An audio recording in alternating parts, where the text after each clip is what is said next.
विमल पोलो जोबा केसरी, हर पल मनाओ केसरी त्योहार। जो पिक्चर जो दिखाई जा रही है और जो विपक्ष जिससे जो उम्मीद लगा के बैठा है, राजीव, अब मैं आपसे समझना चाहूंगी, जिस और इशारा यहाँ मानस कर रहे हैं, क्या वाकई इतना आसान है हिंदू वोटों में सेंध लगा देना यहाँ विपक्ष के लिए?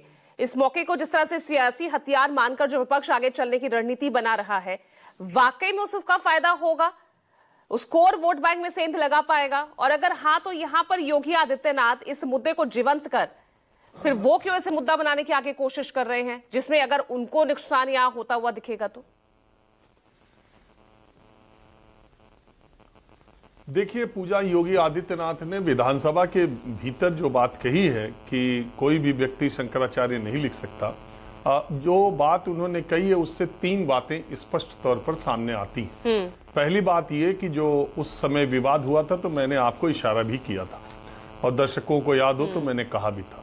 तो ये पहली बात उससे ये स्पष्ट होती है कि प्रयागराज में माघ मेला के दौरान शंकराचार्य के साथ अधिकारियों ने जो कुछ किया, उनको नोटिस दिया और जो कुछ भी वहां पर अप्रिय स्थिति हुई, शंकराचार्य को वहां इतने लंबे समय तक बैठना पड़ा और उनको एक कानूनगो तहसीलदार स्तर का आदमी जाके नोटिस अगर देता है कि आप शंकराचार्य लिखने कैसे लगे, आपका तंबू कनात यहाँ पर कैसे लगा हुआ है, तो इसके पीछे क्या बात थी वो योगी आदित्यनाथ के विधानसभा में ये बयान देने से साफ हो जाता है। दूसरी बात, जैसे भारतीय जनता पार्टी में और भारतीय जनता पार्टी के लोग ज़्यादातर ये नैरेटिव सेट करने की कोशिश करते हैं कि इस देश में जो भारतीय जनता पार्टी का समर्थक है या उनकी बातें, उनके मन की बातें करता है तो वही राष्ट्रभक्त है।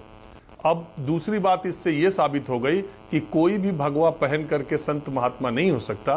भारतीय जनता पार्टी और उनके नेताओं का जिस पर स्टैंप लगेगा वही संत महात्मा शंकराचार्य लिख सकता है। और ये बात, इससे ये दूसरी बात ये साबित होती है और ये भी साबित होती है कि ऐसे संत महात्मा जो भारतीय जनता पार्टी के सुर में सुर मिलाएं, वही संत महात्मा सनातनी या हिंदू धर्म के संत महात्मा है, बाकी लोगों का कोई अस्तित्व नहीं।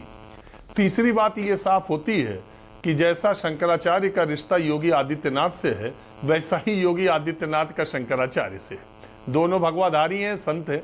आपको मालूम होगा कि 2025 में जब कुंभ हुआ था और वहाँ पर भगदड़ हुई थी और सारी चीज़, तो शंकराचार्य ने शवों को छुपाने के लिए, वहाँ की कानून व्यवस्था के लिए, सारी चीज़ों के लिए योगी आदित्यनाथ सरकार की बहुत खिंचाई की थी और बार बार वो योगी आदित्यनाथ पर हमलावर सीधे सीधे रहते हैं।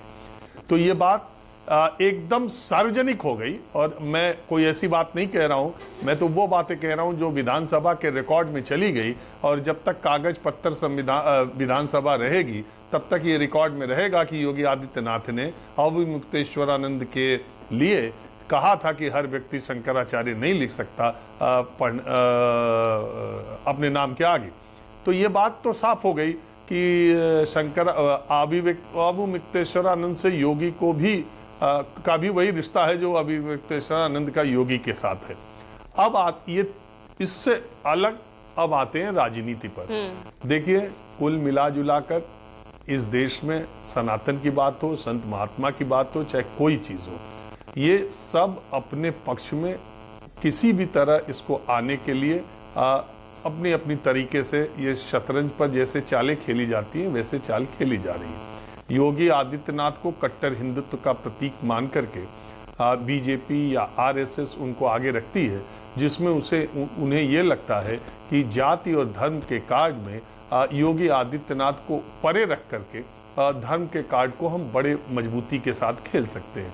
और विपक्ष बार बार घूम फिर कर उनकी जाति बताने में कि वो किस जाति से आते हैं और उनके जो हिंदुत्व की छवि है उसको तोड़कर जो जाति आधारित उत्तर प्रदेश में पिछले 10 सालों में जो उन्हीं के जाति के जो माफिया हैं, उन्हीं के जाति के जो अफसर हैं, उन्हीं के जाति के जो दूसरे लोग हैं, उनको जो फ़ायदा मिल रहा है या उनको जिस तरीके की वरीयता मिल रही है, विपक्ष उसको हाईलाइट करने की कोशिश करता है।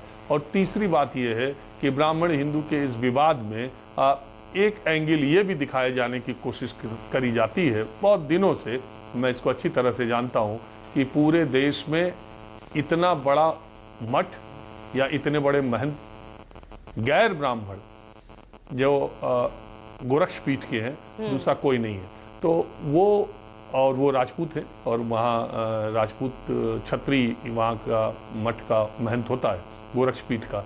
वो एक तना तनी ऐसे सामने तो नहीं, लेकिन बहुत अवसरों पर और बहुत समय से उस इलाके में देखी जाती है।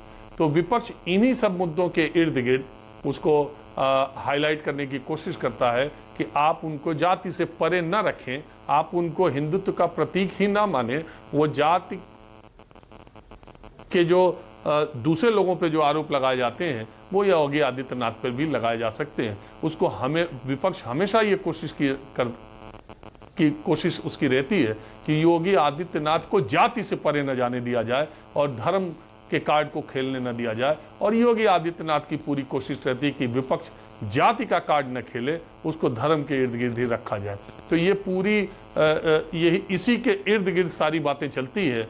और अविमुक्तेश्वरानंद और योगी आदित्यनाथ के बीच जुबानी जंग और भी तेज हो सकती है। अविमुक्तेश्वरानंद चूंकि पूरे भारत में अकेले भगवाधारी ऐसे हैं जो योगी आदित्यनाथ से विवाद बयानों के आधार पर जुबानी टक्कर ले रहे हैं, तो ये और भी दिलचस्प आने वाले दिनों में हो सकता है।